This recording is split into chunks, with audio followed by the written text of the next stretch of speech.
City Council of Boulder City will now come to order. Madam City Clerk, call the roll, and is the posting done? Thank you, Mayor. Yes, the agenda has been posted in accordance with open meeting law, and all council members are present. Thank you. Any public announcements? No announcements. We'll have the invocation by Reverend Carlton Fogg, State Chaplain for the VFW for the Department of Nevada, Post Commander of Post 36.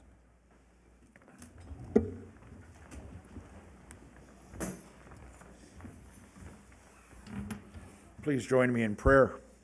Gracious Father, thank you for bringing us all here today to discuss the wellness and the betterment for this great city of Boulder City. Father, I ask you, each one of these council members, as they make their decisions to better the environment and everybody who lives in this great city. Also, Father, I'd like to thank you for giving us Roger Hall, who 45 years of service as the Parks and Recs Director here in Boulder City. I want you to be with his family and give us more time as long as he wants to be here. I ask you all keep us safe as we travel home and keep us in your graces. Amen. Amen. We will now have the Pledge of Allegiance. I pledge allegiance to the flag of the United States of America and to the republic for which it stands, one nation, under God, indivisible, with liberty and justice for all.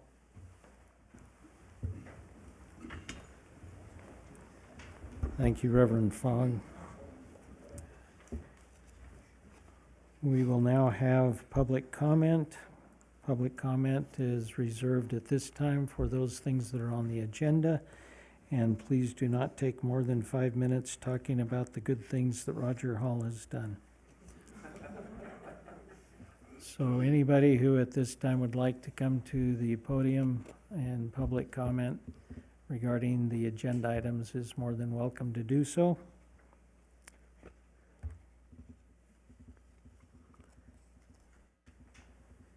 And is there any public comment written out? No written comments were received. If there's anyone in the congregation at home that would like to call in at 702-589-9629 for public comment via phone, you're welcome to do that. We will wait patiently for that.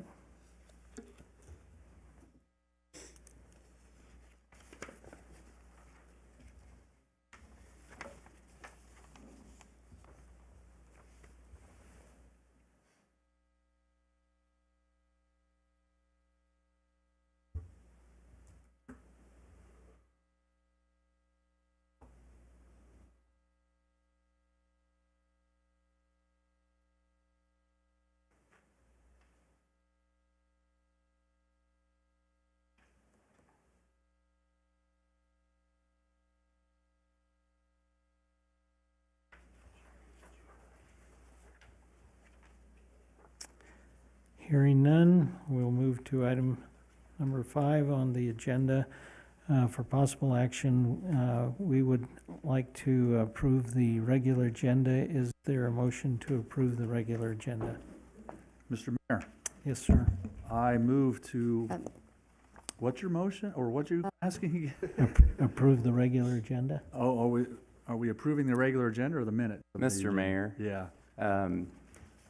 can you ask the city clerk, city attorney, city manager if there are any changes, please? So, Madam City Clerk, are there any changes? No changes. And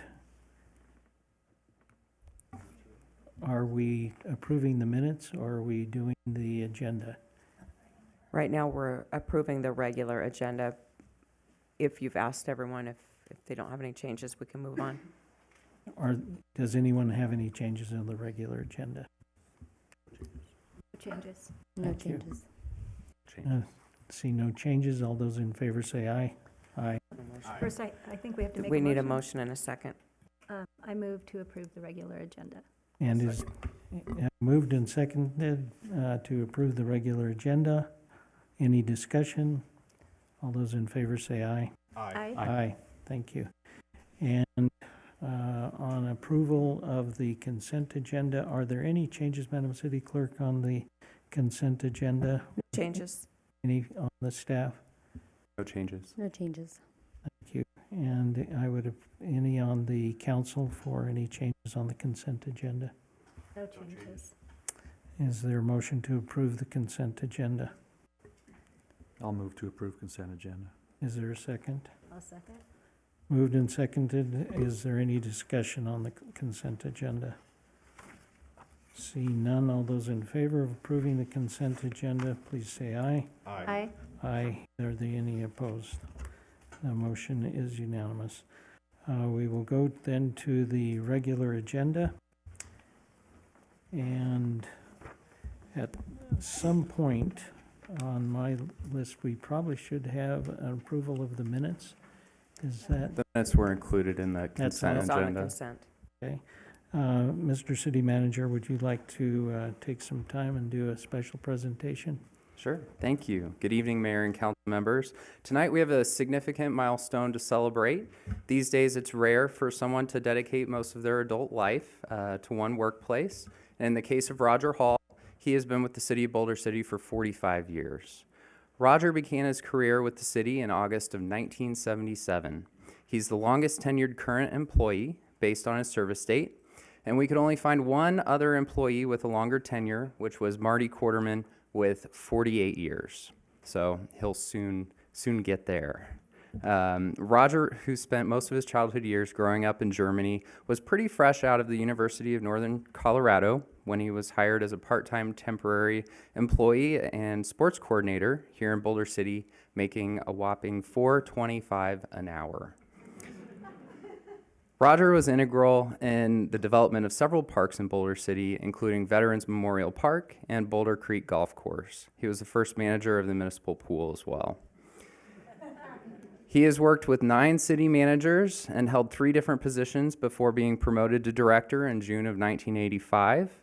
He's well respected by municipal parks and recreation leaders around the state and is an integral part of the talented Boulder City staff and leadership team. Roger's long-term commitment to the community has built relationships with various foundations, businesses, and community leaders.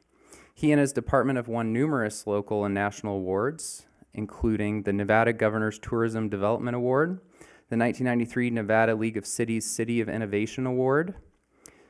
He was a 2002 inductee to the Excellence in Education Hall of Fame. Roger and his wife Tracy, who's here in the audience, were honored with the Alice Eisenberg Award for Community Achievement in 2009. He also received the Best Park for Veterans Memorial Park in the Las Vegas Review-Journal's Best of Las Vegas 2010, and the Silver State Legacy Program in 2021 for efforts with the Jamboree Parade. He was recognized in the Congressional Record in 2008 by then Congressman John C. Porter. And just a side note, we have Roger's mom, Irma, wife Tracy, and daughters Kimmy and Kristen. Kristen will be there here in the audience tonight. And again, tonight, we're recognizing Roger Hall for his 45 years of service to Boulder City. Congratulations, Roger. We really appreciate your dedication. And there he is. So if you want to come on up, we have a special award for you, and we'll have someone else take the pictures for a change.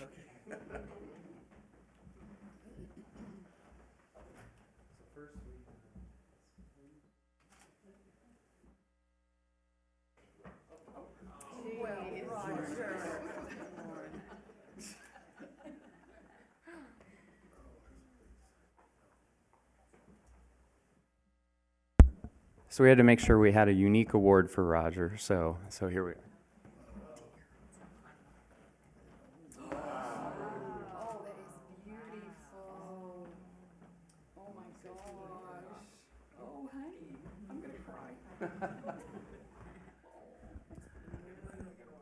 Mr. City Manager and Mayor and City Council, I want to thank you for, and it's an honor being here and being able to be service to Boulder City residents, to you guys for 45 years.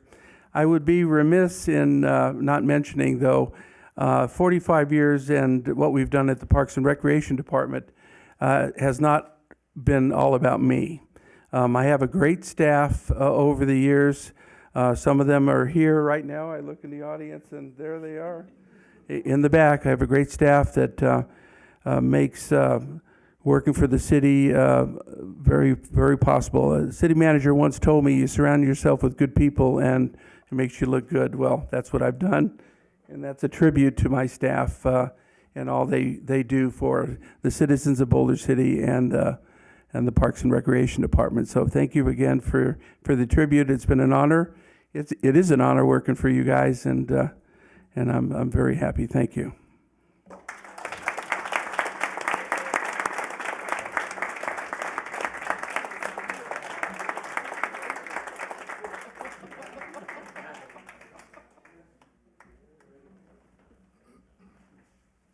We will go down to have our picture taken and welcome the family members that Roger knows and loves to come up and be in the photo op. Thanks.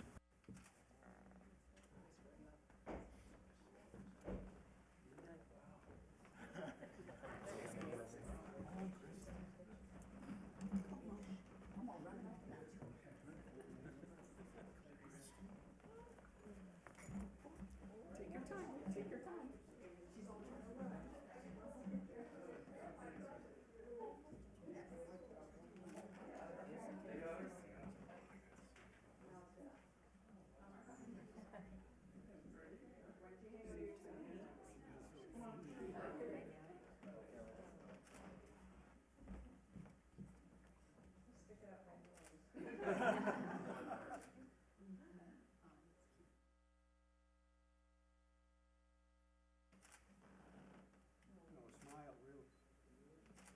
you guys try to look nice. There's a lot of pressure holding this camera. All right, well, we have a lot anyway. Exactly.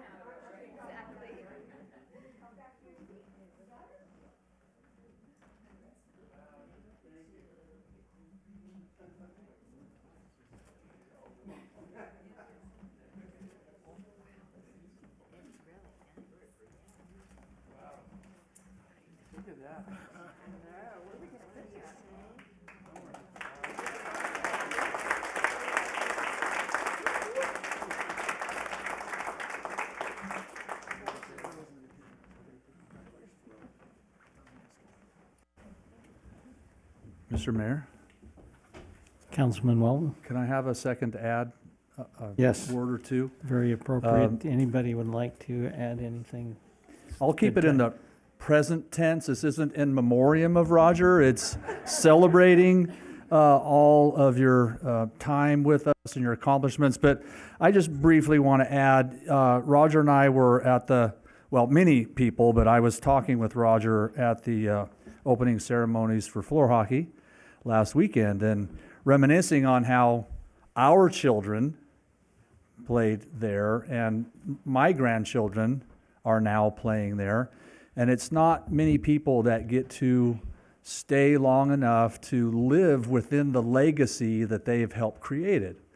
And that's just what I want to add, that it's a real special time to have the chance to celebrate your legacy that you're still building. And I'm grateful to you, Roger, for all that you've done and for working with the staff that you've hired and mentored, and they have done a good job of helping you look a little bit better.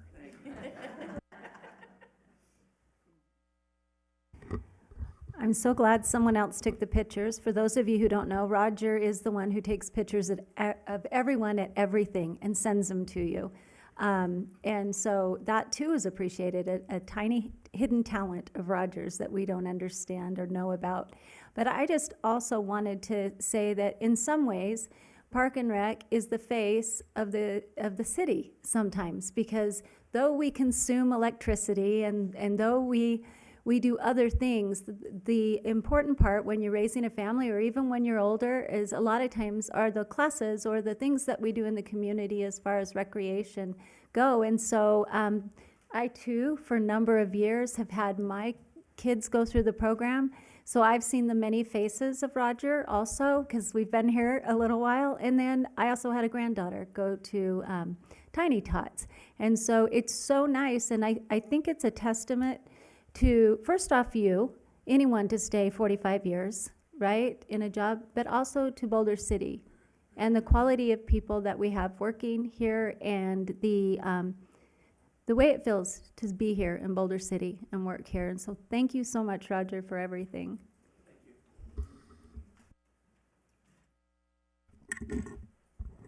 Roger, just want to say thank you for your many, many, many, many years of service for our community. Thank you. I'd like to thank Roger not only for being an employee for 45 years, but all that you give back to the community, because you give, I think, just as much back to the community. I know when we do Doodlebug or something like that, we're calling you at home saying, help, how do we do this? And so you give many hours back with Rotary and everything. So you're just a really blessing to this whole community and all that you've done for us here in Boulder City. You've made it a much nicer place to be, more family orientated, and I think we all love that. So thank you, Roger, appreciate you. So Roger, obviously, as the face of Parks and Rec, you're also the face of Boulder City. And I appreciate that, and I appreciate your friendship.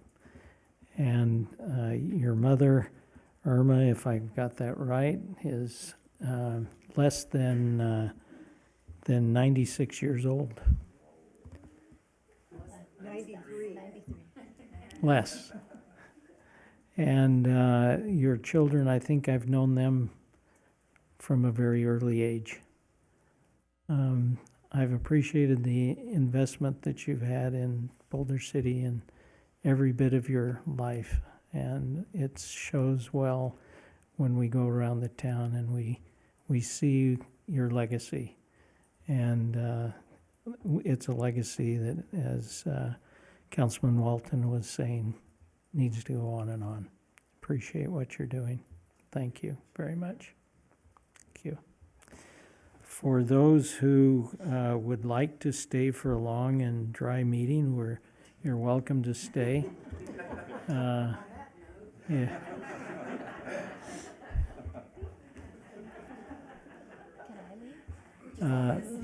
The city council is not allowed to leave.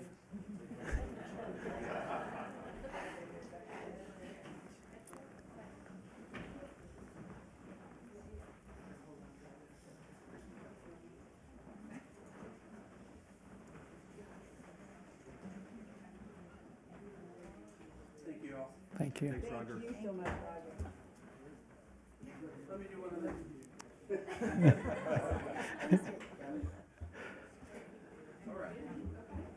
Thank you, Mom. No, you are. Thank you. It was a pleasure.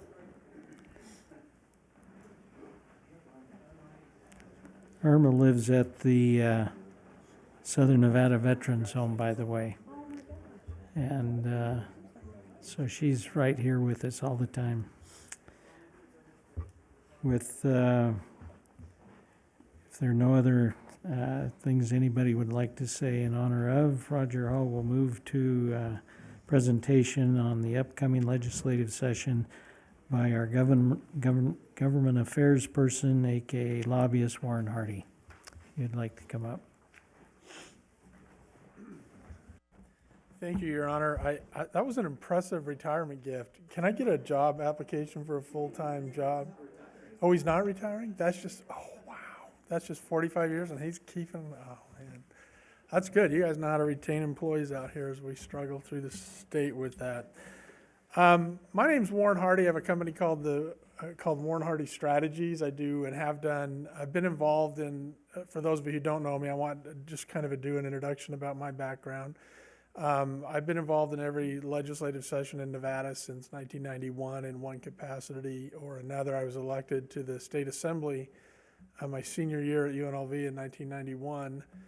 Served one term. I was not successful in my reelection, but got very interested in the government affairs side of things and started a government affairs company. Served in that capacity as a lobbyist from 93 to 2002. When I had an opportunity, former Mayor John Porter of Boulder City came to me. He was then a state senator and said, I'm going to run for Congress. Are you interested in this seat?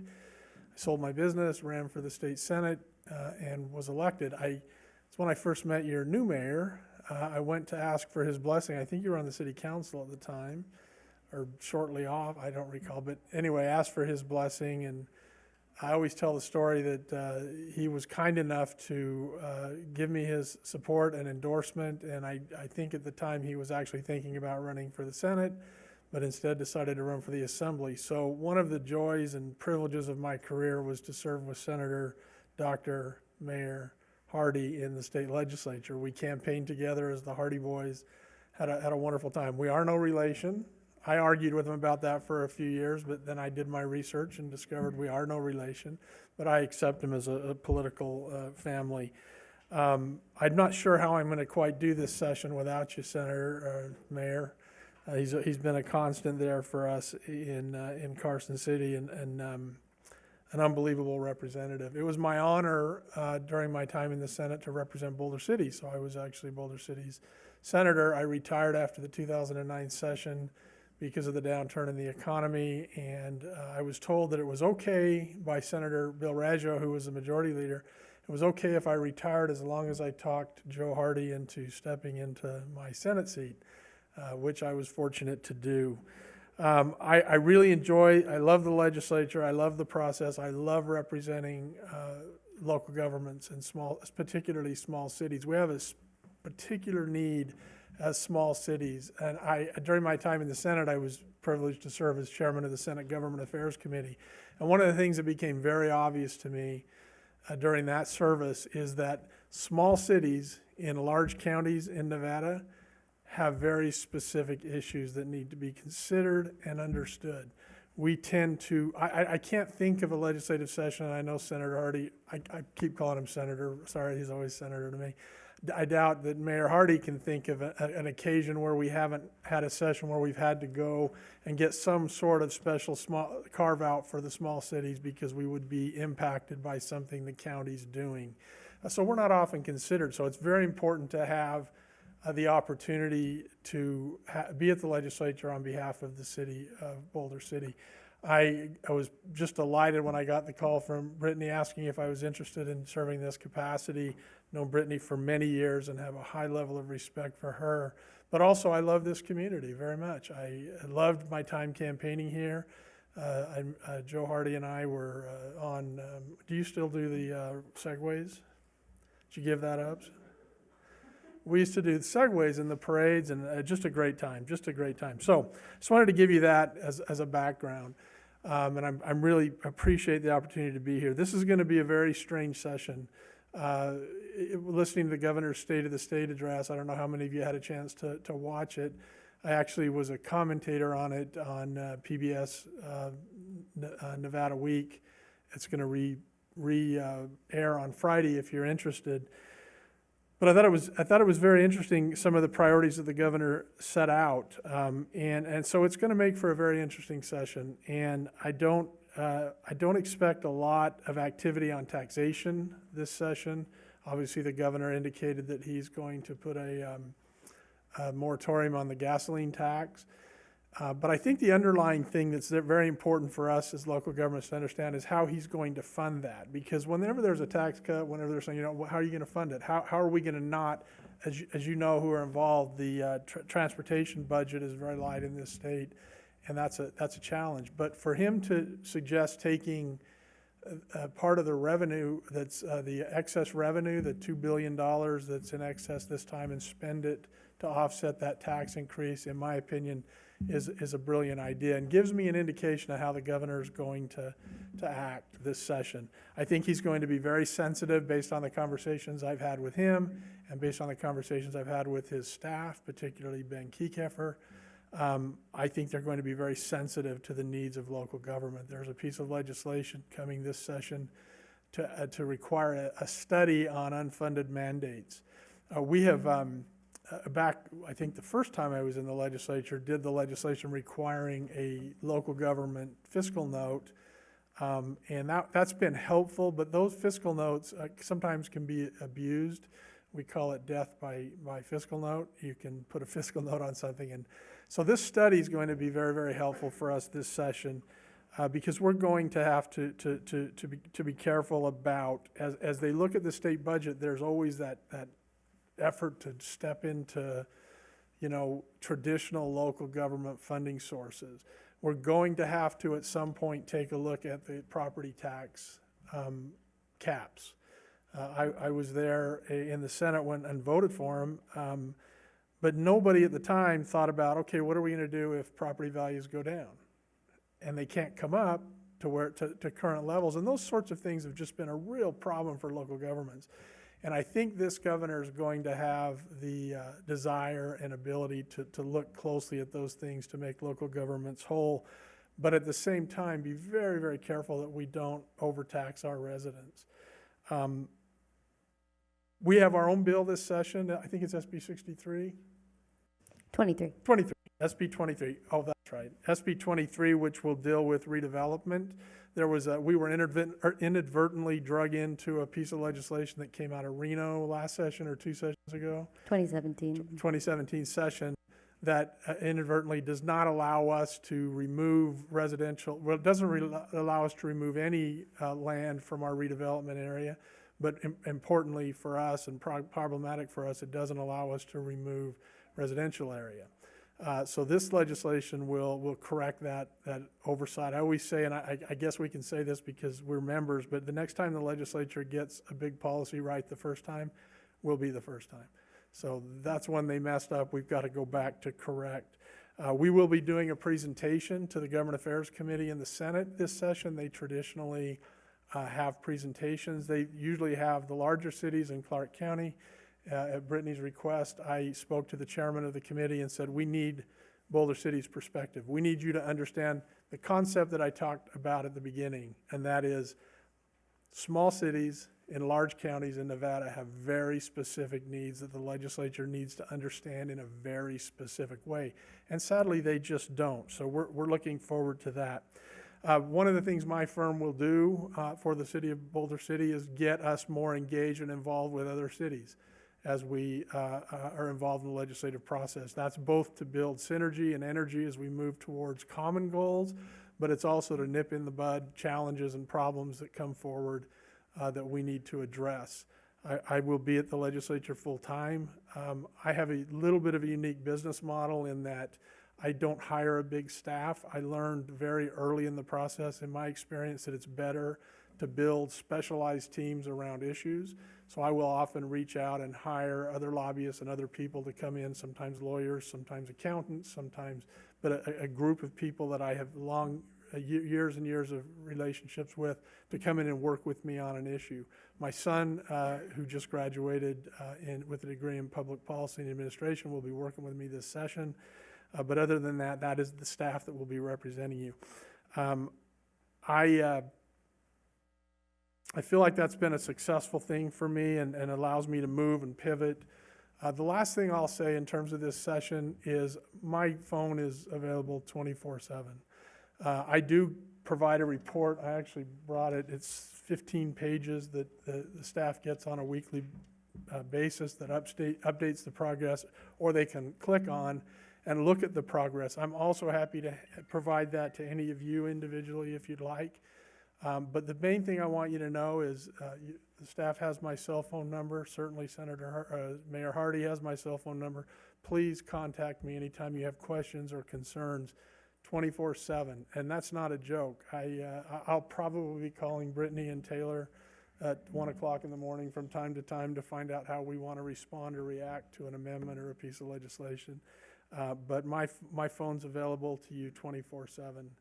And I hope you'll take the opportunity, if you have any questions about issues, whether they relate to the city of Boulder City or not, please let me know. And if there's something you would like to track on behalf of your constituencies, we can put that on our tracking list too. So I really look forward to the opportunity. I'm cautiously optimistic about SB 23 and the ability to get that done. But we'll be watching the entire process from day one to day 120, or as Senator Hardy sometimes called it, the extra special session. So I'd be happy, Your Honor, to answer any questions or reply. Thank you.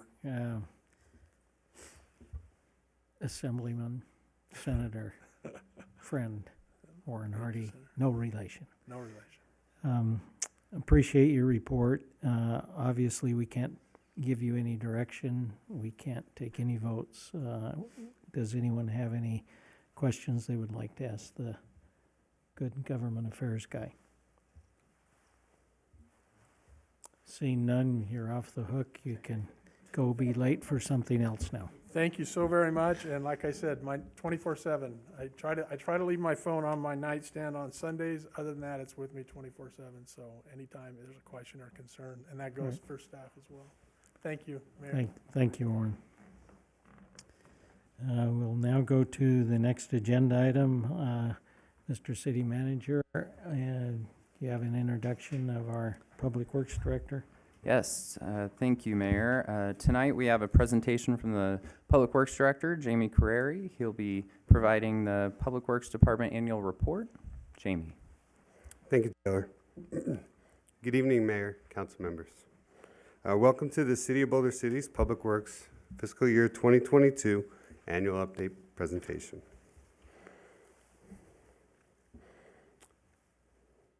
Forgot this thing. There we go.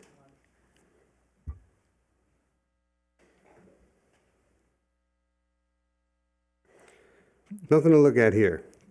Honestly, this is the way Jim and I look at each other when we're having meetings about budget and projects. Believe it or not, fiscal year 2022 saw 22 different projects, totaling $6.9 million spent between them.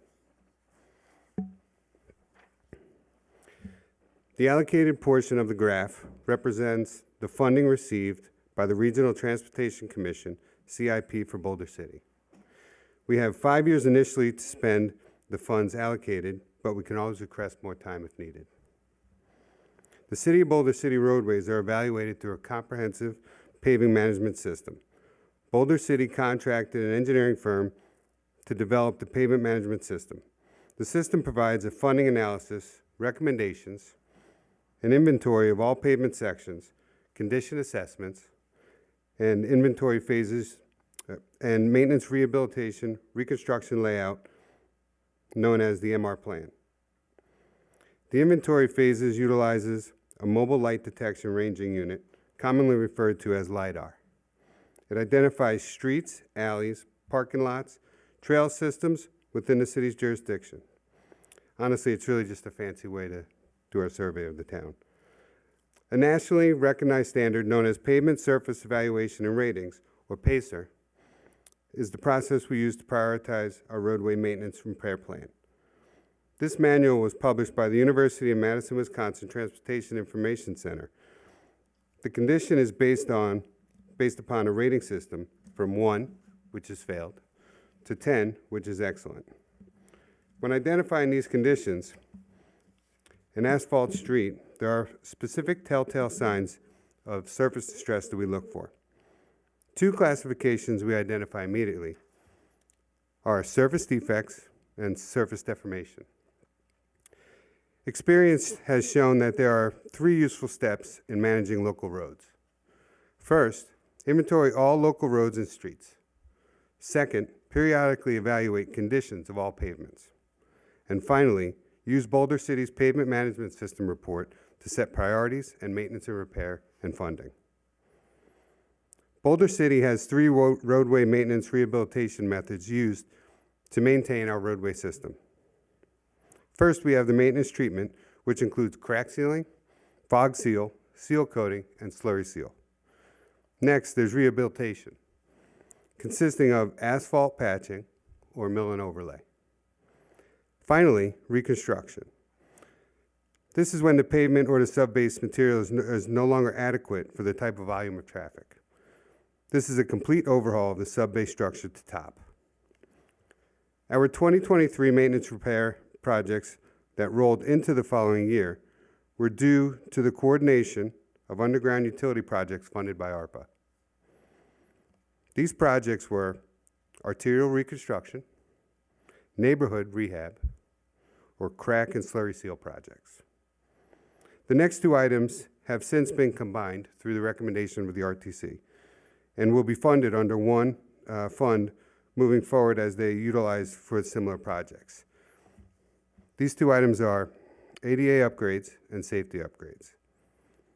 Intersection improvements spending has been carried over from previous years' design and will continue in the fiscal year 2023 and 2024. Our intersection projects carried into the 2023-2024 year are Veteran Memorials Drive and Adams Boulevard, Buchanan Boulevard at Adams Boulevard, and Nevada Way and Arizona Street is currently under engineering review.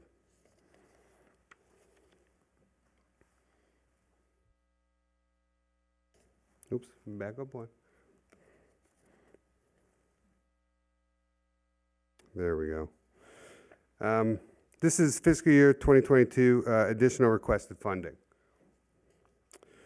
Right-of-way mapping is on our radar, and as long as project is currently in progress, I apologize. The right-of-way mapping is currently on our radar, and it is a long-term project. Boulder City Shade Structures in 2023, we're asking RTC to fund an additional $300K for the total request to be $650K for the project. Funding allocated to Boulder City from the Clark County Regional Flood Control District is $500,000 annually, with the ability to request more if needed. This allocation helps to fund services and projects such as clean and reshape or repair channels and levees, erosion control and maintenance, clean debris and detention basins, fence repairs, chemical and mechanical vegetation control, maintain access roads, clean, inspect, and repair inlet and effluent structures, storm sewer repair, clean, flush culverts and bridges, and also for engineering as well. And my surprise was ruined. Here we go. Feel the sense of pride and accomplishment. Feel it, you will. Now you know why I'm smiling, always. You should too, because our wonderful team here at Public Works, a department without ownership will lack in pride and accomplishments. We are blessed to employ the very best technicians, supervisors, engineers, and management team within Public Works and the Utilities Department, as well as the professionals within our other departments that make all of our projects and tasks successful. The next few slides are some highlights and accomplishments that our Public Works teams are proud of. Building maintenance. Council Chambers hallway installation, dais, and remodel. Animal control lobby remodel. Public Works maintenance facility office remodels. 6 evaporative coolers replacement citywide facilities. 6 HVAC systems replaced citywide.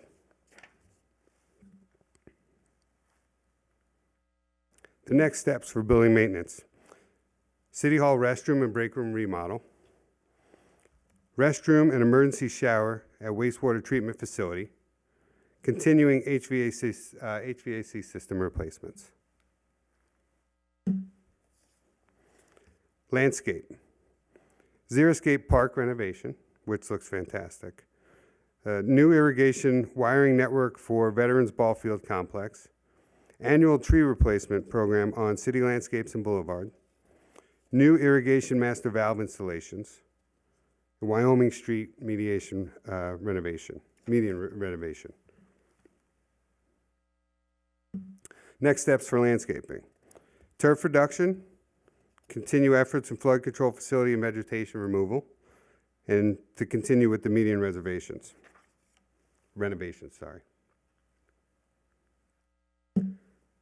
Streets. Sidewalk repair program, all city-owned sidewalks were completed in this year. Design and installation of new chambers, welcome to Boulder City sign at each end of the town. Installed new stone park signs, Xeriscape Park and community gardens. Assisted with beautification project on Wyoming Street.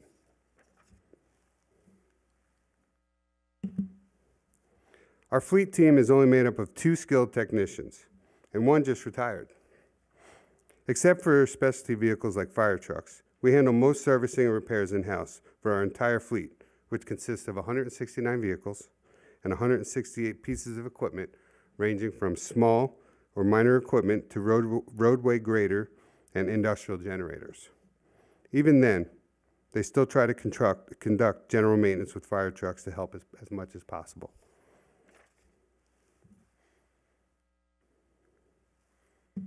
Streets, next steps. Continue to work with Landscape Division for median beautification projects, proactive flood control maintenance. Fleet continue to focus on preventative maintenance to continue operations of all city vehicles.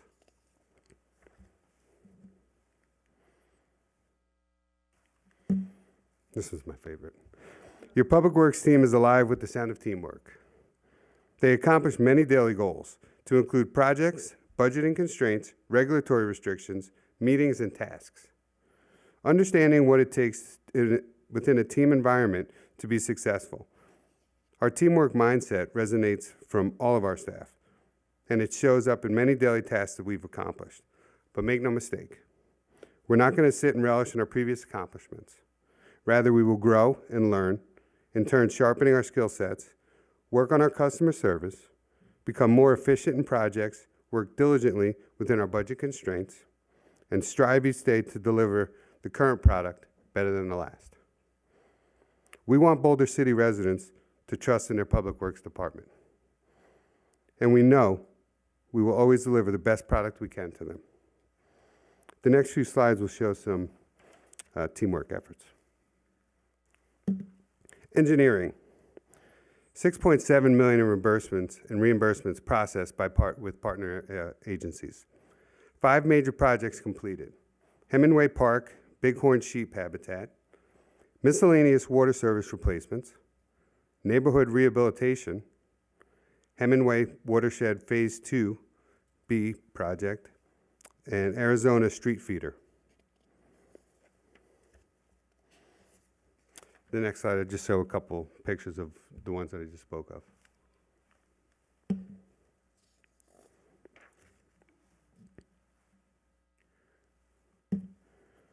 This slide shows our metrics for permitting, reviews, and inspection. Total permitting permits processed, 382. Total plans reviewed, 446. Total project and permitted inspections, 469. I've heard the concerns with the reviewing, inspection, and permitting process. Public Works is committed to customer service and improving how we do business.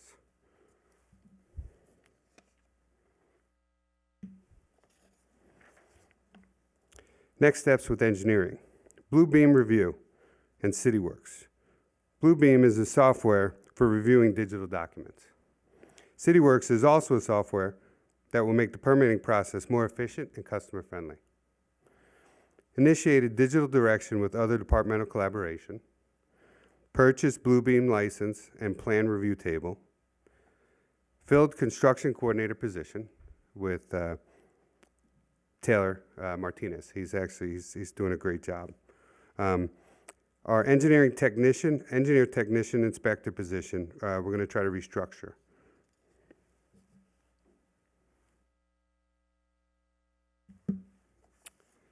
Administration. Filled Public Works director position. Thank you for that. I appreciate that. 48 cemetery lots sold. 9 funding contracts approved or amended. Received recognition from the American Public Works Association for Project of the Year. We actually came in second, but it's pretty amazing. The next steps. Public Works and Utilities Superintendent, which actually Gary Poindexter has been appointed to, and he's doing a fantastic job with it. ARPA projects and prioritization and completion. Vice Chair of Regional, I got voted in on my second meeting for Vice Chair of Flood Control, which my third meeting, I actually had to run it and never ran a meeting before. So it was pretty eye-opening. So, I mean, come on. I couldn't not put a John Wayne in. You can't do a presentation without the Duke. Your Public Works Department will always learn from yesterday's mistakes. That's why we're awesome. My vision for our Public Works team is simple. First and foremost, be good humans. Respect each other, help each other, love and care for our families, colleagues, and community alike. Create an enjoyable work environment that our staff looks forward to coming to work every day. I'm a realist. Work has to stink at least one day a week, or else it'd be fun. Deliver transparency, efficiency, and a smile to the community. Utilize local funding agencies until they throw me out of the all-you-can-eat buffet. Evaluate current processes regularly. See what we can do to always improve. Most of all, I want us to leave Boulder City and our Earth better than it was the day we were born. Thank you so very much for the time and the opportunity to showcase our wonderful crew at the City of Boulder City Public Works Department. So the PowerPoint is over. I'm sure you have some questions. Thank you, Jamie. You're Any welcome. questions, knowing that we can't give any directions at this point, but any questions that you'd like to ask? Can I make one statement? Yes, Councilwoman. I just want to say I love Wyoming Street. It always makes me smile when I drive down there. Great job. I Yeah. really appreciate whoever came up with that. It had a wonderful conception of what Yeah. it would end up being, because it does. It makes me happy. So I just want to say thank you. Job well done. Thank you. That's actually our Public Works team. They did it themselves. Great job. Yeah, thank you. Great job. Thank you.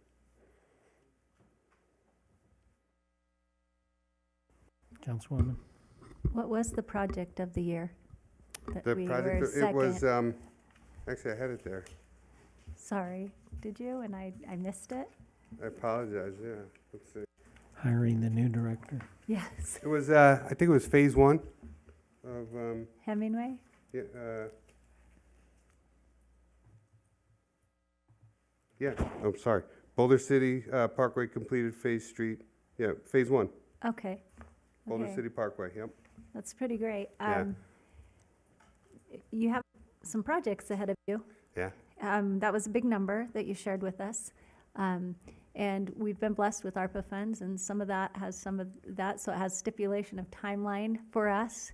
And I appreciate your positive take on it and your willingness to work so hard, and your whole group, because it's going to take a lot of us to be able to accomplish our big dreams that we Sure. have. But it can only make Boulder City a better place, and I think that's why, like you said, we're dreaming big and we're producing big also. Thank you so much for this. I do have a question, evaporative cooler replacement?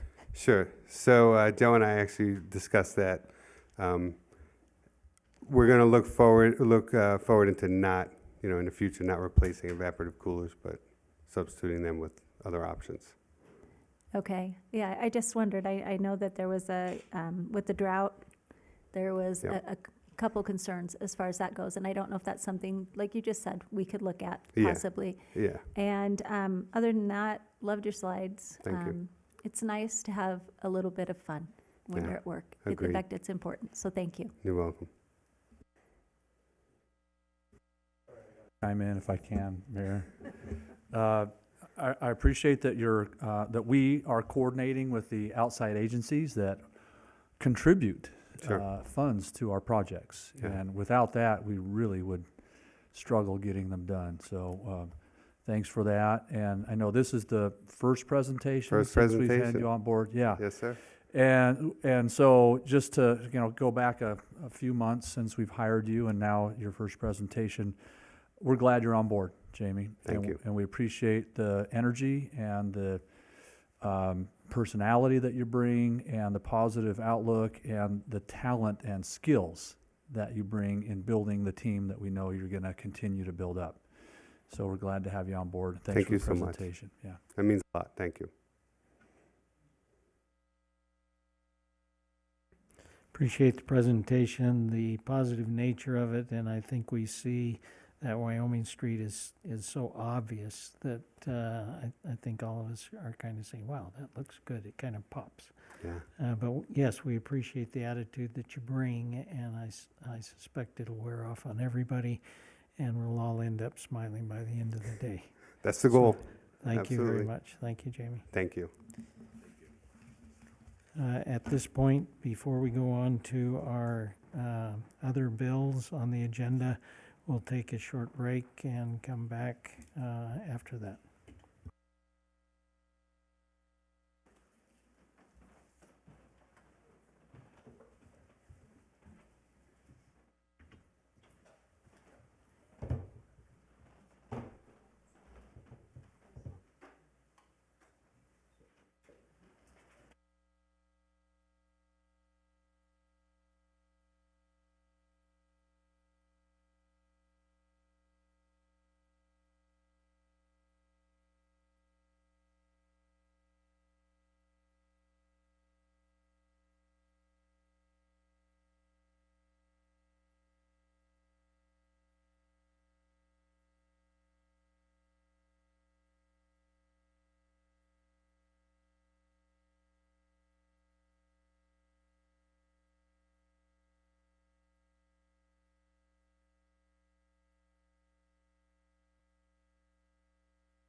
schools Yes. kind of control whatever meeting My son is. Let me know when you're ready, Mayor.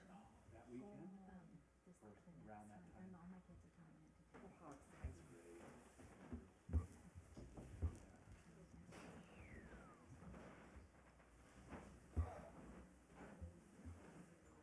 Mics are live.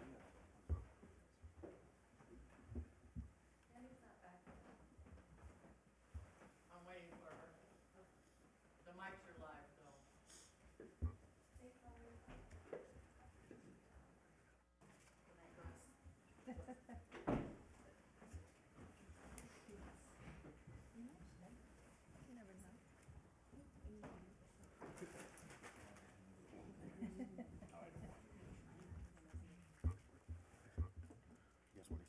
Stand by.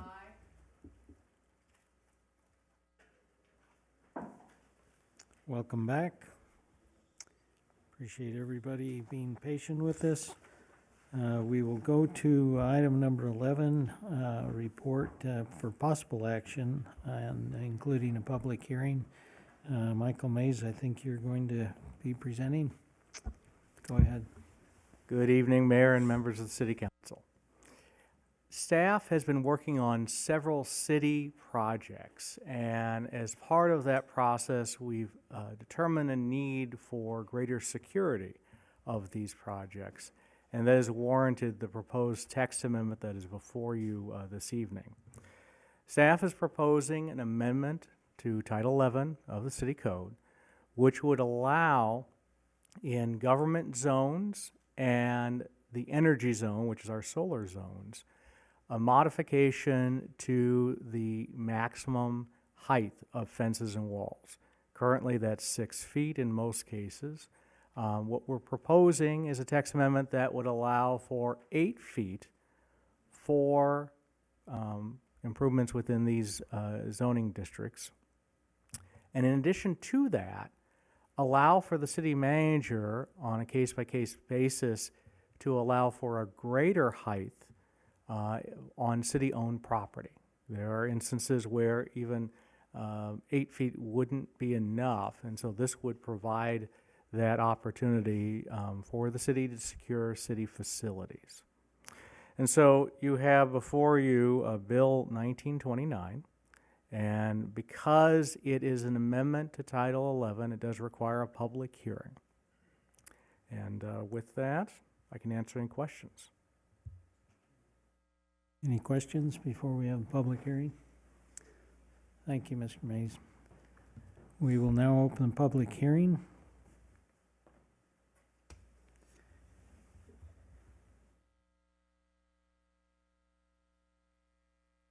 And if someone would like to call 702-589-9629, they can enter into a comment verbally on that public hearing for what I would call the taller fencing to protect city and other properties.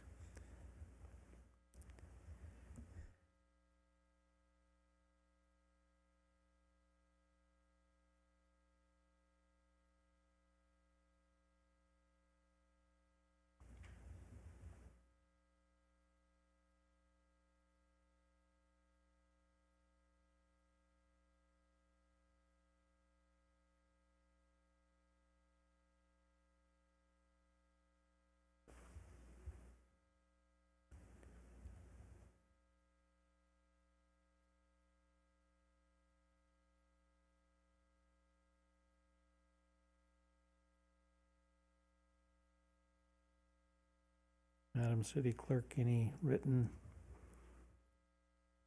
No written comments were received. and nobody on the phone line? That's correct. Thank you. Thank you. We will close the public hearing in consideration of bill number 1929.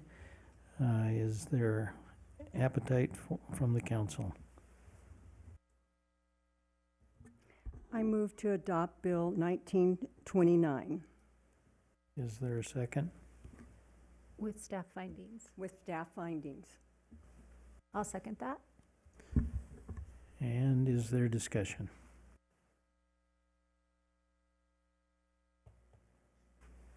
Seeing no discussion, it's been moved and seconded. All those in favor say aye. Aye. Any opposed, say nay. It has passed unanimously. And that is Bill number 1929. Anything else that we would like to say along that line? Yes, thank you. Bill number 1929 will become known as ordinance number 1694, effective February 16th, 2023. Thank you, Madam City Clerk. We will go now to regular business on number 12 for possible action on Resolution 7573. And the city manager has delegated Mr. Stubitz come up and make a presentation. Thank you. Thank you, Mayor and Councilman, members. Before you, item number 12, Resolution 7573 is to repeal a previous resolution to adopt new utility rebates.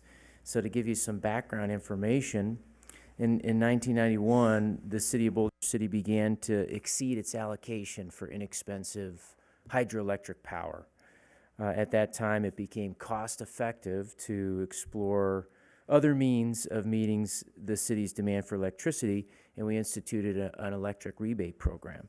So before you is the expansion of this program to not only include electric rebates, but also for water. So as you all know, we're in a crisis with the drought, and that affects us in a number of ways, not just in water, but in power. So the updates to the rebate program include smart irrigation controllers and smart thermostats. So the smart irrigation controllers are devices that can sense when it's been a rain event, will automatically stop irrigating on user-defined settings to save outdoor irrigation, to save water. The smart thermostats, these are devices you can install in your home that can sense when you're there and when you're not, based on Bluetooth capability of your phone, and will do efficient heating and cooling of your home based on your individual desires and needs. Along with this, it was previously mentioned the evaporative coolers. We're removing these from the incentive program as well as the window treatments. So the program has been very successful. We're updating the application period from 60 to 90 days to give folks more time to make sure they get these in, and I would be happy to answer any questions that any of you have. Any questions or observations? I have one. Good. If somebody wants to get this rebate, they would come to the city, of course, but do they have to get it prior to getting the equipment, or can they just bring in a receipt and say, we put this in and we want our rebate now? Yeah, they'll have 90 days since the installation of whichever device. There's several different applications depending on what they're doing, whether it's a new HVAC unit or there's a separate application for a smart thermostat, for example. The forms are available on the website at bcnv.org/conservation/rebates.asp, and folks can apply after the fact. Thank you. You're welcome. Go ahead. Just for a little bit more clarification, is it within the 90 days of purchase? I believe so. Well, on the smart thermostats, yes. Okay, but on the others, say a water or an air conditioning unit, is there a longer period of time It's based on the installation. on the installation? Yeah. Okay. Is there a max amount a year that we have for rebates? So we budget that on an annual basis, and the budget has been going down. For fiscal year '22, we budgeted $25,000 line item for all of our rebates. So we're looking to, expand the program. Right now, the budget is the same, but we're looking to increase it depending on the amount of interest we get and the impact.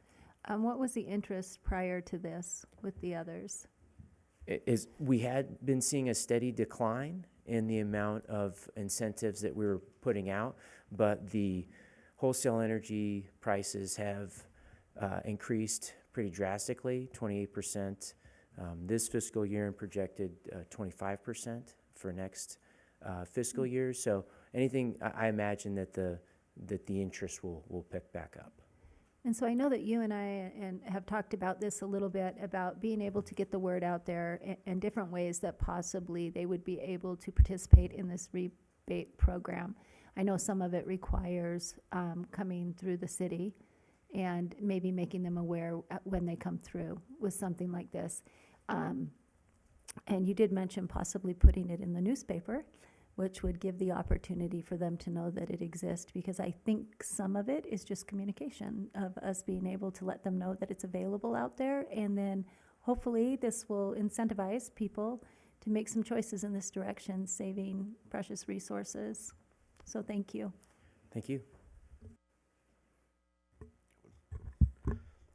Yeah, I think getting the word out for those rebates in newspaper and social media, other than just the Boulder City website, would be a great idea. What's the average dollar amount that we give out per year for the rebates? So if you recall from the integrated resource plan presentation from before, it had been steadily declining, but it was in the cumulative around $45,000, $50,000 range and down. And the last FY22 budget we budgeted $25,000 for the program. All right. Thank you. Council member, if I can add, our plan is to heavily market this on all of our outlets that we have available. So that would be Facebook, Twitter, Nextdoor, the city's website, Channel 2, and then of course, utilizing the paper and any way that we can get the word out, we are going to do that. So thank you. Thank you. I know in the past we've put it in a mailer. Would we be doing that again and with the utility? So we are planning to promote this in the utility mailer, which goes out to residents that receive a paper bill. And if you don't receive a paper bill, it will be in your electronic bill as well. So even people that they get that will have that online so they can see it. Perfect, thank you. Any other comments or questions?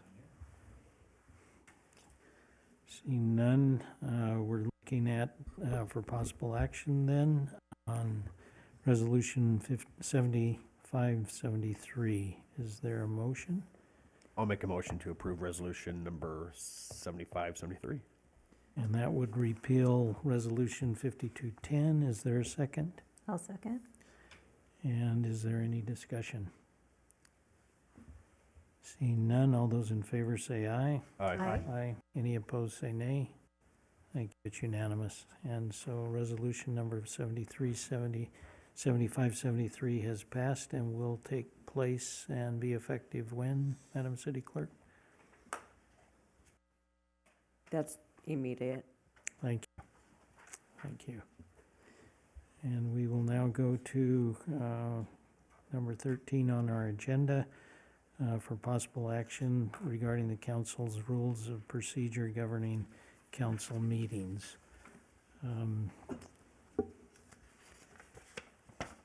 I would refer to item A of that, the code of conduct, that I looked at this and having some experience with a different legislative body, I'll call it, there tends to be challenges from time to time. And I thought it would be wise to look at the concept of a code of conduct that we can anticipate from ourselves and from others. And so on page 307 of our big, huge binder, depending on if you've got it on your computer, talks about code of conduct and decorum, where all council members should serve as a model of leadership and civility, and it goes on, and refraining from abusive conduct and personal charges and verbal attacks. So this is designed hopefully to give us a standard or encouragement, I'll call it, more than anything else, as opposed to an edict of how we treat one another and how we treat other people as we do our deliberations and our conduct. Any questions about that, or any observations, or anybody want to add or detract anything? I'm flexible.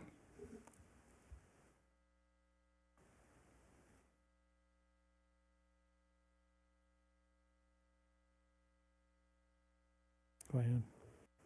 Just have a question. I just even noticed tonight, because it says, any guest or members that come up, that we would address them by their formal name and appropriate titles.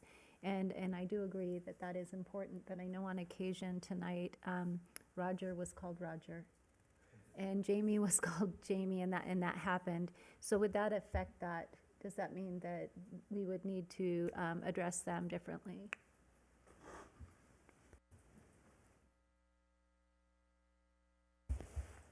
So I'm parsing the language now, okay? Okay.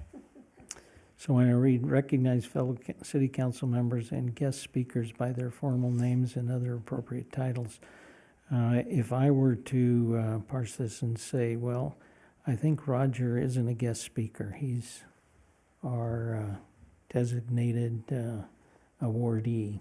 And so then if you turn around and say, well, isn't he still a city employee? And I would say yes. And so I am duly admonished, and if you would forgive me, Oh, it was I me would too, appreciate so. it. Again, this is, I guess it's a comfort level, and I do not expect anybody to say ill things, but I would be more than happy to strike that if it would make us not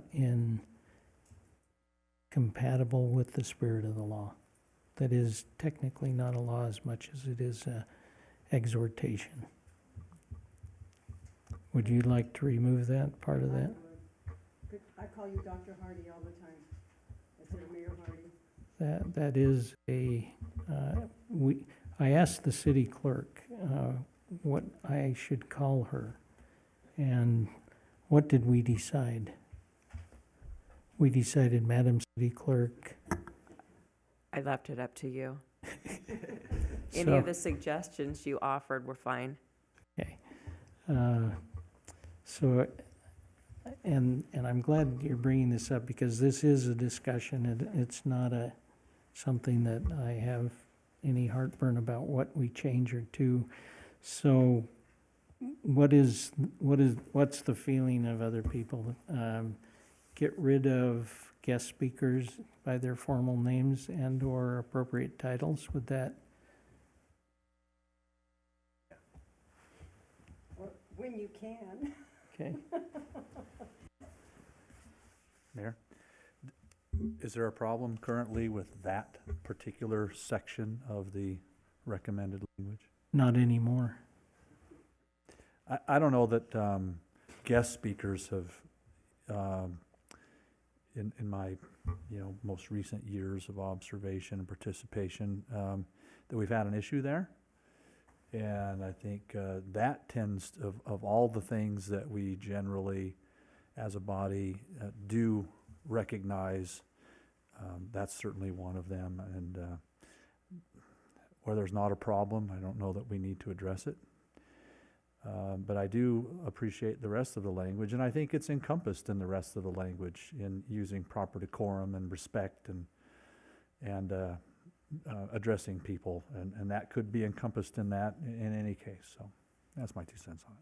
So the feeling I get is if we cross out and guest speakers, then that would be compatible with what we're considering. Are you suggesting we would still leave in, though, recognize fellow city council members by their appropriate titles? Yes. I think we should just strike out that whole sentence. Am I wrong on that? Strike out the whole sentence, all members must maintain appropriate appearance while on the dais and recognize fellow city council members by their formal names and/or appropriate titles. No, I think we should have proper appearance. You can do that, but just take out the part about calling people by their proper names. Because I think it can, in a small community like this, in a small community, we often know somebody for 30, 40 years, and you're used to calling somebody by a name, and you don't do it out of disrespect, you just do it out of, because you've known that person for a long time. So I just think we should strike that out, because we are a small community, and we don't mean any disrespect with that. I think it just shows that we are that small community, and we know each other, and we have those friendships. I would obviously like to get consensus on this, so if I could say, all members must maintain appropriate appearance while on the dais, Correct. period. Mm-hmm. For me. That's fine. You know, again, in my book, if it's not broke, don't fix it. I've yet to see somebody show up in something less than appropriate attire, but maybe that's in some of the committees and commissions, that might be an issue. I'm not sure if this is relative to those groups as well, or just city council. But Mr. Mayor, you notice I used your proper name and title, Mayor Hardy. I'm fine with all of it, because honestly, we could leave all the language in and, or, you know, rework it as we're receiving input, because to me, that's how I behave. And now I know we're not writing it for one or two people, but we're writing it for us now and for the future councils that will come along the way, and we'd love to see this established for all of our city councils for years to come. And hopefully they will be guided by that when they might not otherwise find that a natural way to behave. So to me, if there's consensus for keeping any or all of it, I'll vote all in favor. I don't know if I should have said that yet. But none of it gives me heartburn whatsoever. So and I'll just say this, if others want to wordsmith it all, I'll sit by quietly and support whatever we end up with. What would you like to do, Kim? Well, I personally would like Councilwoman Blue. to, I think we should always dress appropriately, and that should be brought up. But I would like to remove the speech thing so that we don't have somebody out there counting how many times we make a mistake. Because we are a small community, that we have those relationships. We're in a larger community. They don't have that. So we're kind of unique in that way. So I'd like to see you just strike out the last half of it. Councilwoman? Yeah, I'd be fine with that too. I appreciate this section. I think when I taught school and we would write an IEP, an individualized education plan, we would write it for the individual, not with the idea that we would be the people implementing it, even though we might be their teacher next year, with the idea that if they moved, it went with them. So if we are no longer in, this goes with the city, not us. And so I like the idea of having the opportunity for us to be able to say, there is a level of respect and order and responsibility that we have up here. So I do like that portion of it. And if we chose to, I just felt a little nervous, what if I did it wrong? Would someone be tracking my not using the title correctly or using it? I didn't know if this meant that then we were held to it, and or there was flexibility. Thank you. I appreciate that. I appreciate all the comments. I go back to Councilman Walton's observation, if it's not broken, don't fix it. And all members must maintain appropriate appearance. So who's going to be the cop for that? I suggest to the city clerk that maybe we could appoint 12 people who could come to all the meetings and they could have a checklist. And so with that said, you know, it may sound absurd, but the reality is we don't look bad. So I think I'm probably taking Councilman Walton's approach in striking. I would, after all said and done, I'd probably strike that whole last sentence as Councilwoman Booth suggested at one point. You feel comfortable with that? I'm comfortable with that, yes. The rest of the blue language, anybody have any questions or observations or suggestions for that? 5.2, 5.2, 5.3, 5.4, 5.5, 5.5, 5.55.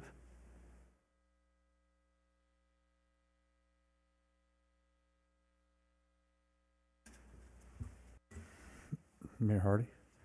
Sir. I'm supportive of it all, and I think it's great that we memorialize it, right?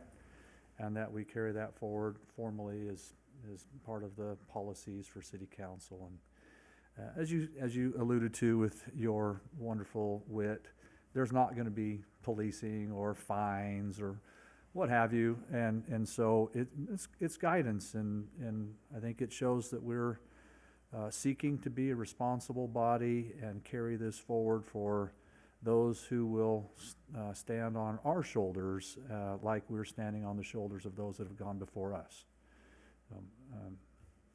I like that we're making those statements. Other observations? So at this point, I would accept a motion and cleverly worded to the point where it doesn't put us in a position where we have to have the 12 people looking at us. Councilwoman? Sorry, would we be moving for resolution number 7574, the entire thing? Because I know we just Not had. yet. No, not Okay, yet. so only section 5. Right. Okay, Just Mayor Hardy's portion that he requested. okay. That would be, in whatever changes are approved during this motion would then be incorporated into the resolution. Okay, I move that we pass section 5 of the city council's procedures and rules with the striking on 5.1 of the last sentence in that section. All members must maintain appropriate appearance while on the dais and recognize fellow city council members and guest speakers by their formal name and/or appropriate titles. I'll second that. Moved and seconded. Any discussion? All those in favor of that motion, say aye. Aye. Any opposed, say nay. So now we'll go on to B, which will include what we just did, amendment number 33, XXX111, or III. And now we're on resolution for real, 7574. And in your packet, that will be the very last, but it will not include that last sentence, even though it's on the packet, it's still being there. Is there a motion or discussion that we would like to have before there's a motion on resolution number 7574? And Mayor, if I might, if anybody has any questions regarding the changes, I'm happy to clarify. Yeah, could you read what's not there? Well, I just wanted to let you know that most of the changes that are in the packet, as you can see, are mostly just minor amendments and corrections. And if approved, this would be amendment number 33 to your rules of procedure.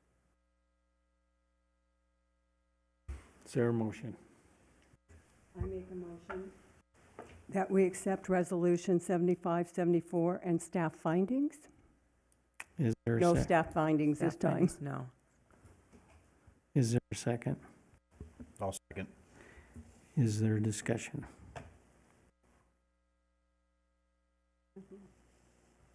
All those in favor say aye. Aye. Aye. And any nay, say nay.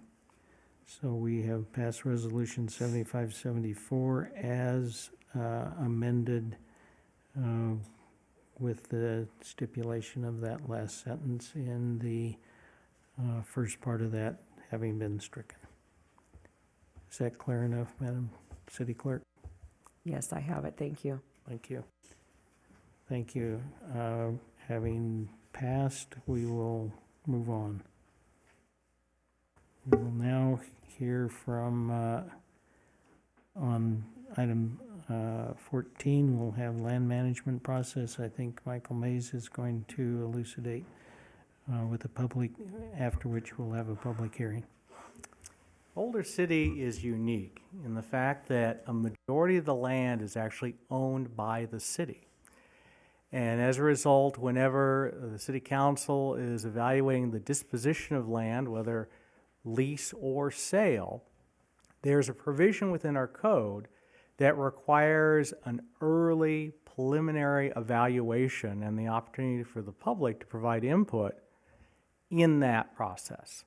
And that is the land management process.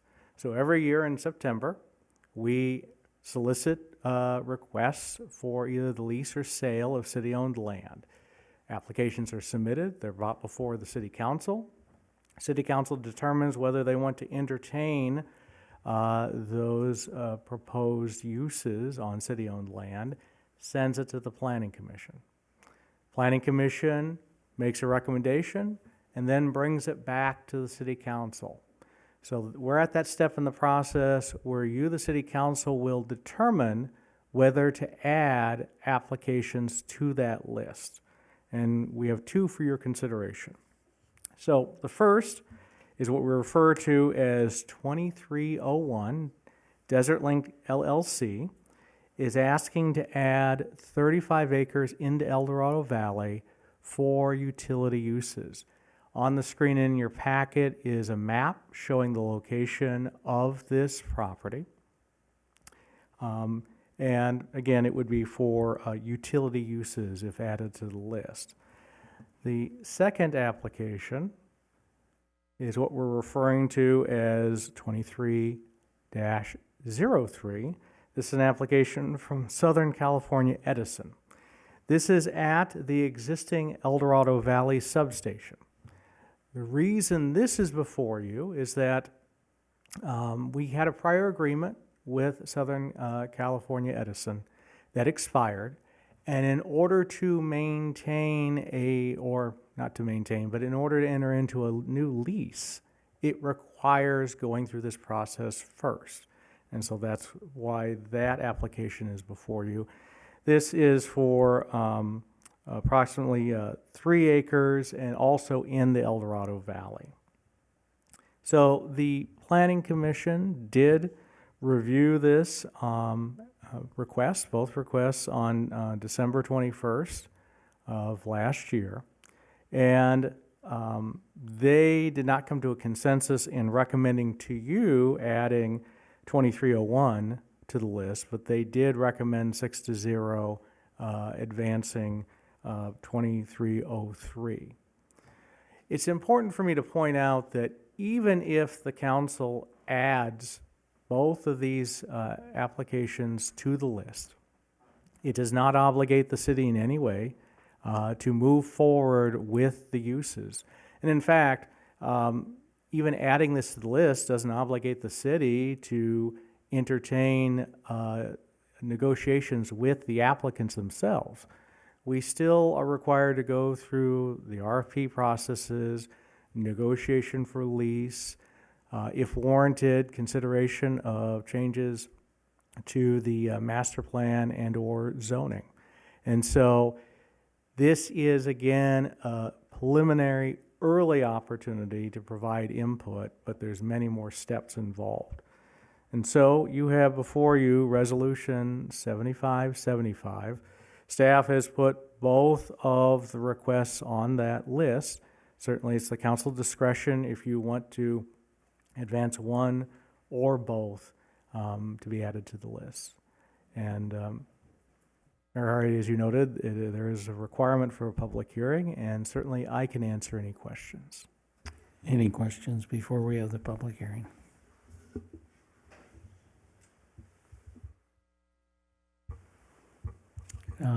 and a public hearing. We have a phone number that people can call in, 702-589-9629. And while we're waiting for those people to call in, we'll ask if there's anybody who already wrote in.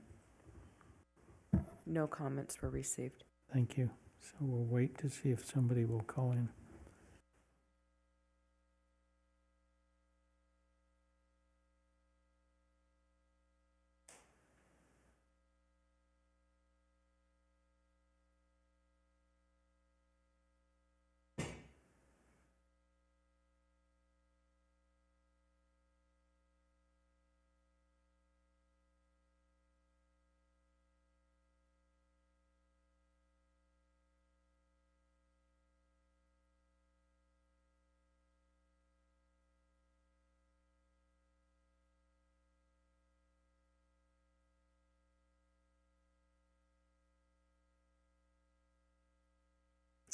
Seeing no call-ins, we probably should have our own discussion.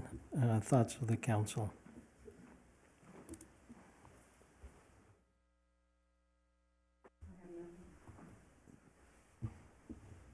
I just think it's significant to note, we appreciate the work of the Planning Commission in, the preliminary discussions that they have and vetting of these items, and we acknowledge that, they are a voting body, and I think it was the Desert Link LLC was 3-3, if I'm not mistaken, and therefore it was a failed on that part, right? That's Michael? correct. And then unanimous on the Southern Cal Edison portion of that.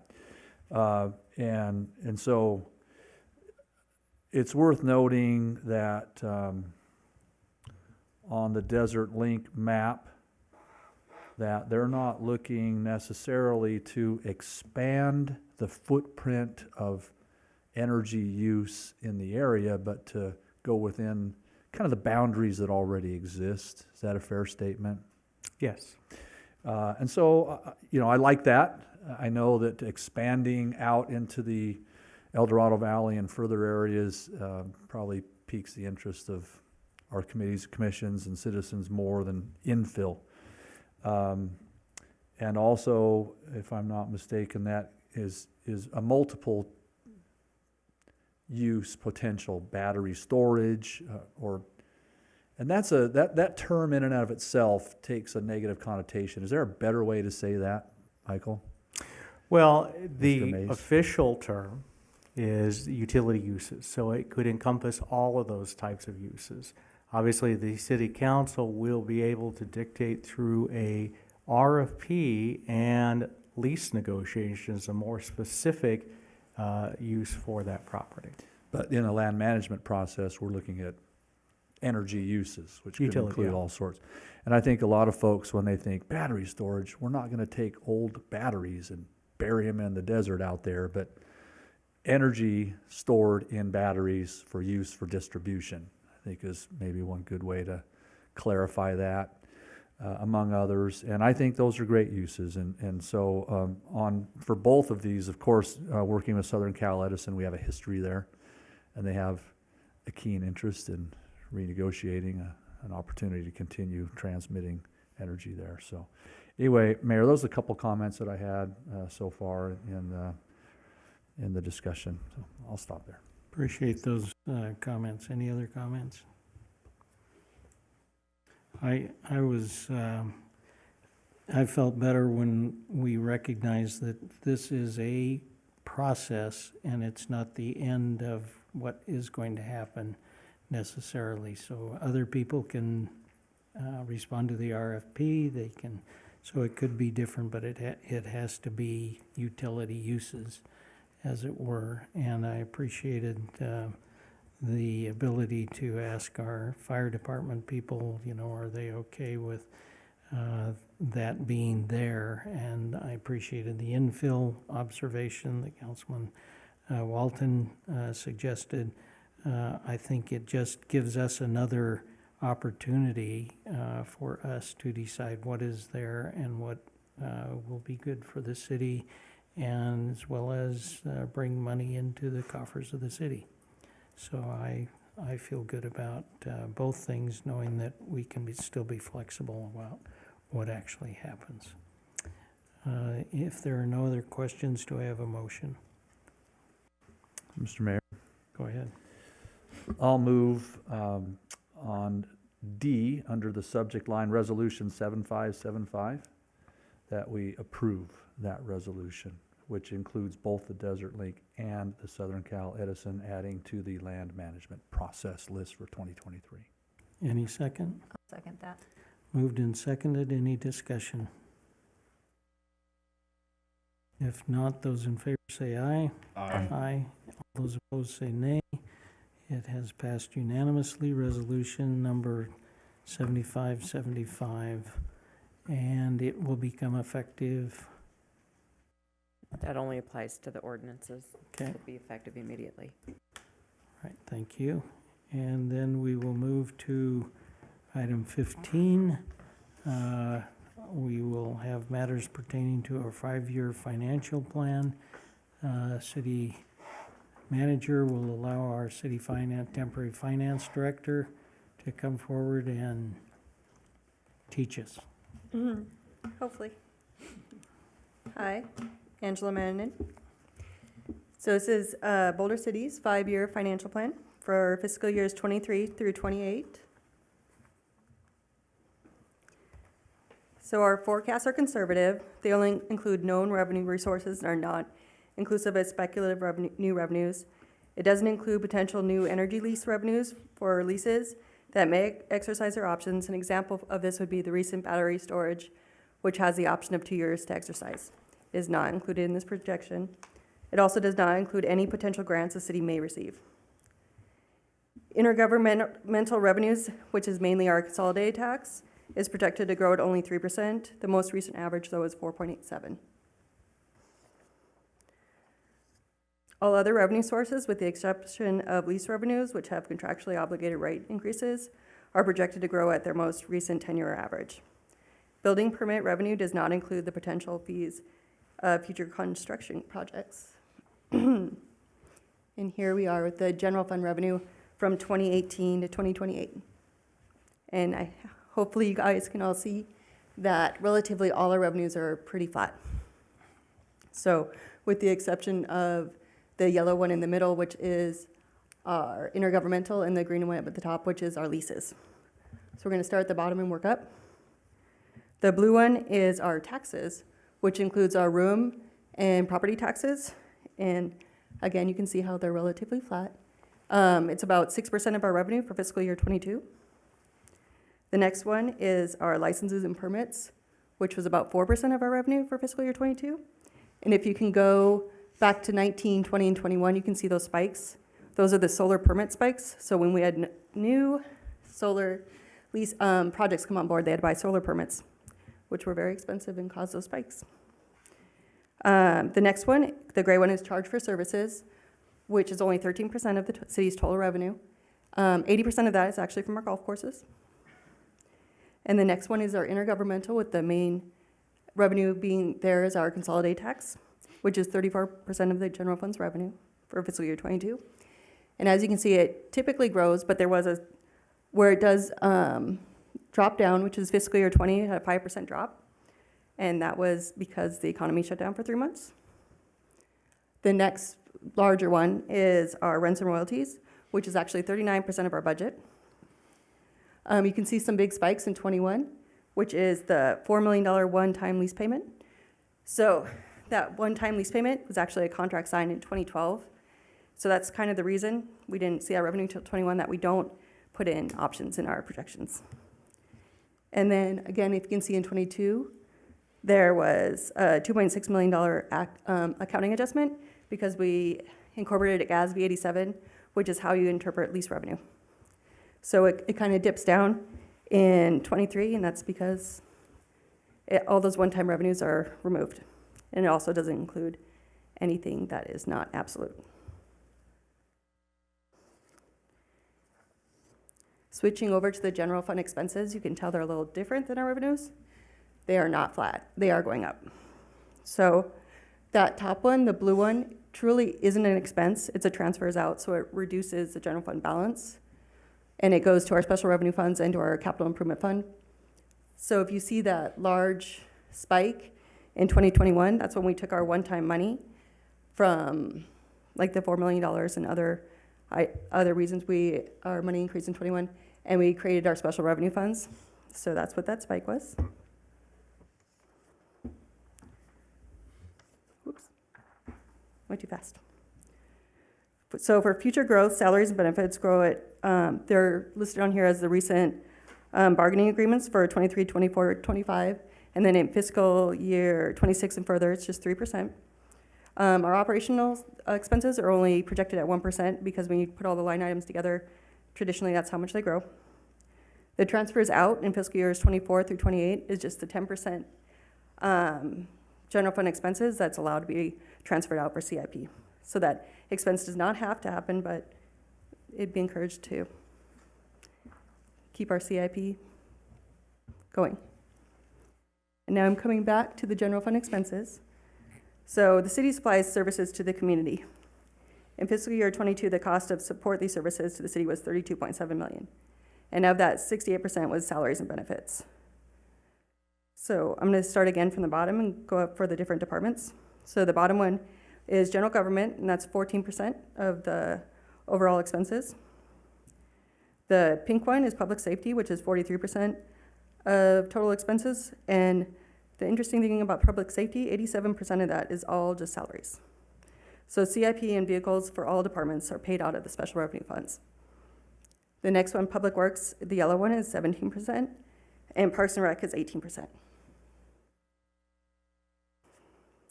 This is just kind of a chart going over the same thing of how the different departments stack up. So this is the history of general fund revenues and expenses broken down from 2018 to 2028. That green line is revenues. So our history is actual and the forecast is budgeted. The yellow gold is not true expenses or transfers out. So they go to our special revenue funds or to CIP. The blue box you see is and you only see that going forward. You do not see it historically in the past. It's our contingency expense that we budget every year, which typically we don't use. So the reason I'm trying to explain that to you is because it's coming up. So typically the city always is very conservative, and we budget revenues very conservatively of what we know will come in, and we budget expenses also conservatively. So what usually happens is our budgeted revenues come in lower than expected, and our budgeted expenses come in higher than expected, which is good because our fund balance then grows. So if we look at the actuals from 2018 to 2022, that is what happened every year, except for fiscal year 18, in which the budgets are higher, and that was due to an RTC project that was put in that year in the general fund budget, and it really should have been another fund. But if you look at 19 and 20, you can see the trend is that we budget our revenues, they come in a little bit higher than budget, and our expenses come in a little lower. Where you see the charts start getting a little spiky is in fiscal year 21. So you have to think that budget in fiscal year 21 was submitted to the state in May of 2020. So when we submitted that budget, we thought our consolidated tax would only come in at $7 million. It came in at 11, so it came in much higher than expected. Also that year, we had $1.5 million in CARES money, and also that $4 million one-time lease payment. And with that lease payment came a $1 million permit for projects, so that's why our revenue came in so much higher. And now, and also our expenses, same thing, our actual expenses came in lower than budgeted. So now fiscal year 22, and again, you got to remember, we submitted this budget May 21. So our budgeted revenues are much higher than our budget. Our actual revenues are much higher than our budget, and the reason for that is our CTAX came in $2.3 million higher than we expected in May, and also we had a $2.6 million GASB adjustment. And then if you look at our expenses, this is our first year our expenses are actually higher than our actual revenues, And again, that's why I was trying to show you the other chart, is those aren't all actual expenses. 12.8 million is transfers out to the other funds. So even though that looks really high, if you look at $32 million and you move that $45 million down to $32 million, our 41 actual revenues is much higher. So I hope that makes you guys feel better about how we're budgeting. Okay, and then the city is required to maintain a fund balance between 8.33% and 16.6% of budgeted operation expenses, not including transfers to capital projects. That's about 1 to 2 months of operating budget. For fiscal year 23, the projected ending budget is 46.66%, which is 18.5 million. For purposes of the 5-year financial plan, it's projected that we will use the fund balance to support our budget. So this chart does look concerning when you look at it. As you see, our fund balance is going down. And so if we include all budgeted revenues and all budgeted expenses, it will go down to 11.78% in 2028. We don't really think it will go down that low. For one thing, we typically don't use our contingency, which is over $1 million a year. And also, our revenues typically come in higher than we budget, and our expenses come in lower. This is just a worst-case scenario. So you know in the next 5 years, if we went with what we are budgeting currently, our projections, we could afford it. The city only has one debt, which is the private placement revenue bond in the water fund. We began accelerated payments in fiscal year 22, and you can see that it went from 21 million down to 17 million. And we're on track to pay this off in 2030, if not 2028. And this bond has extremely low interest at 2.06. All this information is available in our 5-year brochure, which is available on the city's website. And I'm happy to answer any questions. Questions? And if I can add a little bit on the GASB standards, so that's the Governmental Accounting Standards Board. So they released a standard where we had to realize all of our anything that we have a lease for, so our copier leases, golf cart leases, things of that nature, we had to realize that expense completely. So that's another reason why our expenses looked higher in 2022, but in reality, we were realizing the entire expense of the life of the lease, which Ms. Mannanen can detail. For the copiers, it's like 3 years, and the golf carts, it's 5 years. So we have to, even though we're not going to pay for 4 years, so it's like $1 million for golf, or over $1 million for golf carts and our copiers. And the same with our lease revenue. And now we have $332 million in lease revenue receivable on our books, because some of our leases go out over 30 years. So all that revenue's on our balance sheet which makes us look really good, because we have future revenue that not everyone has like that. Comments? Mr. Mayor, please. Go ahead. Acting Finance Director, Ms. Mannanen. Did I use the right title? Okay. Well, first of all, a statement. As we are using strategic planning, which is essential for good governance and being responsible, I'm glad that we are doing a 5-year financial plan as well. It's great, and all of your staff and yourself included, thank you for the diligent effort and the detail that we have. One of the strategic plan strategies is to diversify our income. So I'll just put that out there. If you would please take a minute and comment on that, please. It's really what the council would like to move forward with, but really, I mean, I showed you the revenues, they're relatively flat. The things the city has control of is charge for services, and we are looking at our fees and making sure they're fair, because a lot of them haven't been increased in decades. But we don't want to do anything unfair to the community. And the other thing a community is allowed to do to support itself is its taxes, and it's something we haven't looked at in a long time. But those are things we could look at. I mean, Boulder City's not going to bring gaming. They're not. I mean, it would be outside of our culture. So a lot of the things they do over the hill wouldn't work here. I mean, we're doing very well with our lease revenue and finding land, and we just need to find more options to bring in revenue to keep our services growing. Thanks, Ms. Mannanen. I also have an additional comment. Well,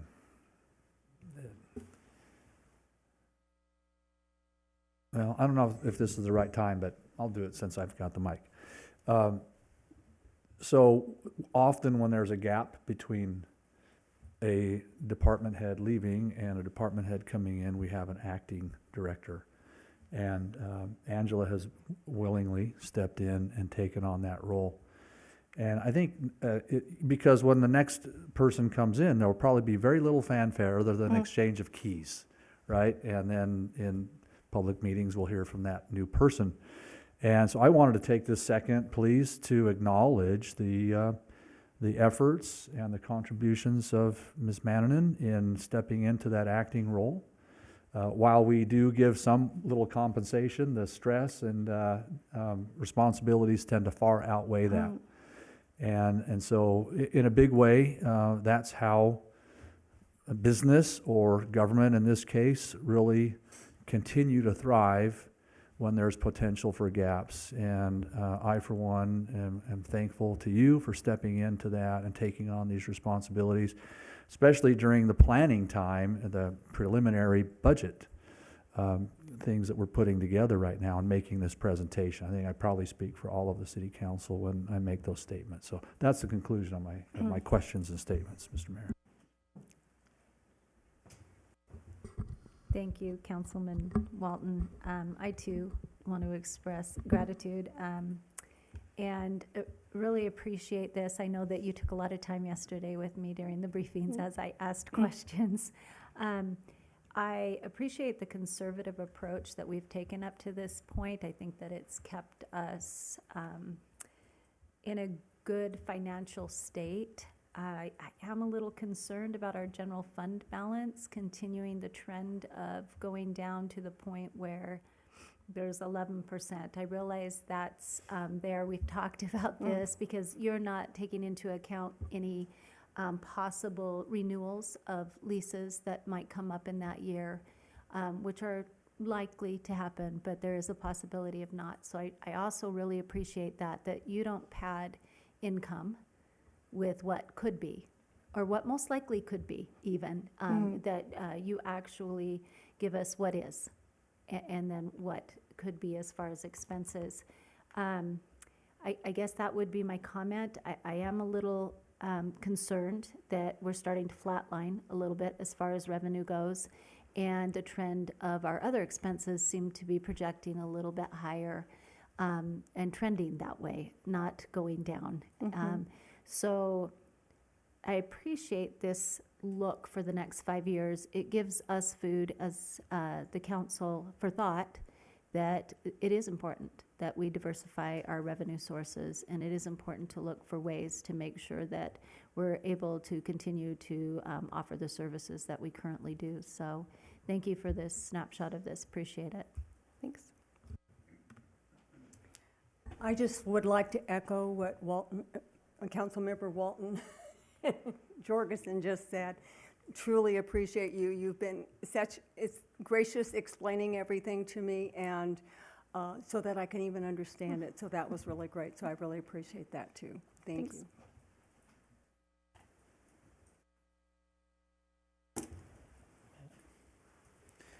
So if I got the intent of what you're saying, we have enough money now, but we may not in the future, but we probably will. Exactly. All right, I appreciate it. Thank you. Any other questions or observations? Thank you, Ms. Miniman. I think you're done, and the city manager can come forward and give his. I think we have a resolution that we have to do with this, adopting the 5-year financial plan. Do you want to say something before we do that? So is there any motion to accept resolution number 7576? I make a motion to accept resolution 7576. Been moved. Is there a second? I'll second. Seconded, and is there any discussion?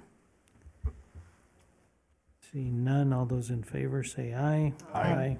Any opposed say nay. Thank you. It's unanimous. Resolution number 7576 has passed and accepted our 5-year financial plan. And now, Mr. City Manager. Good evening, Mr. Mayor and council members. Tonight, item 16 is the city manager's report claims paid for the month of December 2022. And this evening, I have nothing of note to report to you on this. Thank you. Any questions? Seeing none, would you like to address the financial report? Yes. Item number 17 is the city manager's financial report, and that's unaudited for December of 2022. And there's nothing unusual in this report either, but I would like to turn your attention to page 418 of your packet, and that features the listing of our ARPA funding spend plan and the progress that we've achieved so far. At the end of December, we had spent just over $3.3 million of the ARPA funds. I'm here for any questions you might have. And there's more to come, Much more to come. and we have a place for it. Correct. All right, thank you. Any other comments? Seeing none, thank you, Mr. City Manager. We will open up for public comment at this time, which can be about anything. If you have something you'd like to say, please keep it to under 5 minutes, and it can be on anything that you would like to say anything about. And if there's nobody here, you can call in at 702-589-9629. And Madam City Clerk, we don't have any. We do. All right. If you would please take that while we wait for someone to call in. This comment was received from Andre Haynes, founder and CEO of the Armed Forces Chamber of Commerce. Everyone is invited to an Armed Forces Chamber business mixer in partnership with the Las Vegas Clark County Library District on Wednesday, February 15th at the Boulder City Library. Armed Forces Chamber business mixers in partnership with the Las Vegas Clark County Library District include a special presentation, swearing in of new members, updates, contests plus prizes, and much more. Armed Forces Chamber business mixers partnership with the Las Vegas County Library District feature an hour of networking starting at 3 p.m. and brief programs starting at 4 p.m. Armed Forces Chamber business mixers in partnership with the Las Vegas Clark County Library District are open to the public and admission is free. For details, visit armedforceschamber.com. Nobody on the phone lines? No calls were received. We will close public comment and go to City Council report. And Councilwoman Booth, would you like to start it off? Absolutely. First of all, I want to thank you for a very positive State of the City address. And while I was there, I met this lovely lady from Linda Hand, and she wanted me to announce that they really need some volunteers, and anybody that can volunteer for Linda Hand, they would love it. And their number is 702-294-2363. Give them a call. Thank you. That's all I have. Councilman Fox?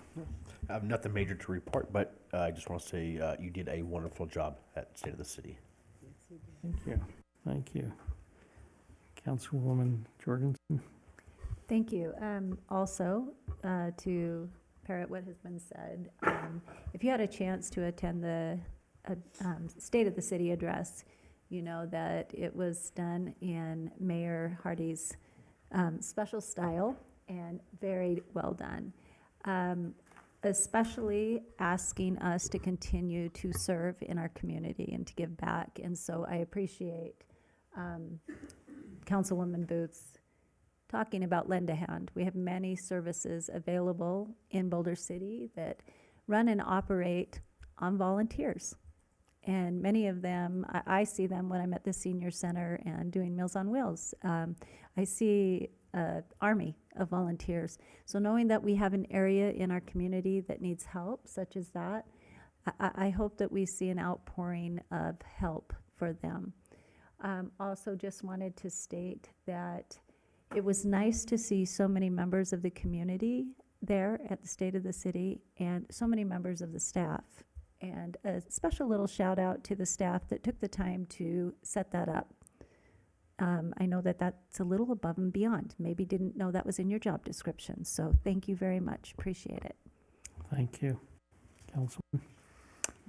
Amen to everything that's said. I will just add, at the risk of being a little irreverent, during one of the most recent rains, I went to the end of a rainbow and I found a magic basket, by the way. So that's the only thing I've got to say. I'm not going to cast aspersions on anybody who got so rich so quickly. I would be remiss if I didn't mention by name Tim Kelly and Brock Armentrout, who, with Stacy and Bridget and Carly and Holly and Tina and Tammy, wiring me up and doing all of the things that made the presentation so well. I have to remark that former Mayor Rodney Woodbury stole the show, and he is. I've got a picture with him on his award, looking like he's going to put it on his pantry door. I think his wife said something to be more appropriate in the bathroom, but I think the pantry door would be better. But we were able to have a lot of good people there. I failed to mention former City Councilwoman Peggy Levitt was there. And we are blessed with many people in the city of Boulder City who give and volunteer time and energy, and it's a great place to live and work, and I appreciate all of you folks who are working in the city and the people out there who work in the trenches doing day-to-day things. So thank you so much. With that, if there's no other things that we need to do, we will adjourn the meeting. Thank you.